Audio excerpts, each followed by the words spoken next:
দ্বিতীয় ধাপে যে বরবটিগুলো বসিয়েছিলাম আমি, আমার সেই বরবটির মাচা এটা। এতদিন মশারি দিয়ে ঢেকে দিয়েছিলাম, কিন্তু মশারি দিয়ে ঢেকে দিলে একটা হয় কি, ভিতরে পাতাগুলো একটু কুঁকড়ে যায়, গাছে এক ধরনের কালো জাপ পোকা দেখা দিচ্ছে।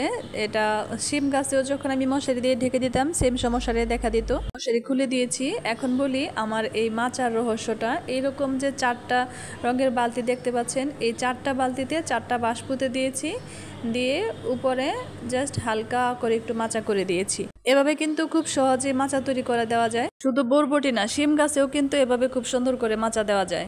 বালতিতে বা ফলের ক্যারেটে বাঁশ পুঁতে দিয়েও খুব সুন্দর করে মাচা তৈরি করা যায়। গত বছর তো আমি একটা বালতিতেই 4টা বাঁশ পুঁতে দিয়ে খুব সুন্দর করে একটা বরবটির মাচা তৈরি করে ফেলেছিলাম, এবং সেখান থেকে খুব ভালো ফলন এসেছিল। বরবটি গাছ আসলে খুব বেশি ঝোপালো হয় না, অল্প একটু জায়গাতে বরবটি চাষ করে খাওয়া যায়। একটা বাঁশ পুঁতে দিয়ে জাস্ট গাছটা উঠিয়ে দিলেই হলো। আসলে প্রথমবারের মাচাতে আমি পাখির জন্য বরবটি সেভাবে ফলন খেতে পারছিলাম না, শেষের দিকে খেয়েছি। তাই দ্বিতীয় ধাপে আবার আমি বরবটি গাছগুলো লাগিয়ে দিয়েছিলাম, আর মাশাল্লাহ ফলনও চলে এসেছে।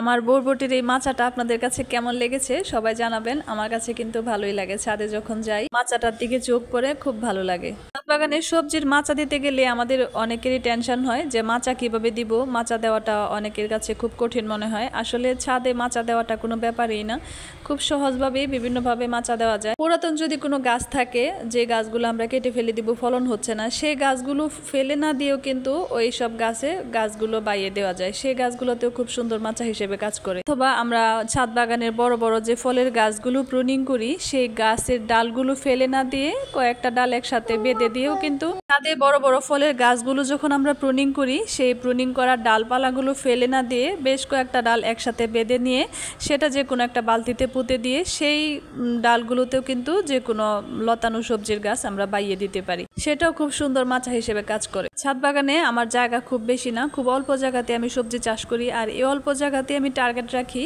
যে অল্প জায়গা থেকে কিভাবে আমি অনেক বেশি পরিমাণ ফলন নিতে পারবো। মাচা দেওয়ার আরেকটা আইডিয়া দেখায়, যারা বারান্দা বাগান করেন তারা মাচা দেওয়ার ক্ষেত্রে একটু ঝামেলায় পড়ে যান, সেক্ষেত্রে এই মাচাগুলো এভাবে ব্যবহার করতে পারেন। এই ধরনের মাচা অনলাইনে কিনতে পাওয়া যায়, সেটা বাহিরে সাদা প্লাস্টিকের কোটিং দেওয়া থাকে মাচাগুলোতে, যেটা 20x40 ইঞ্চি সাইজের 300-350 টাকা করে সেল করে।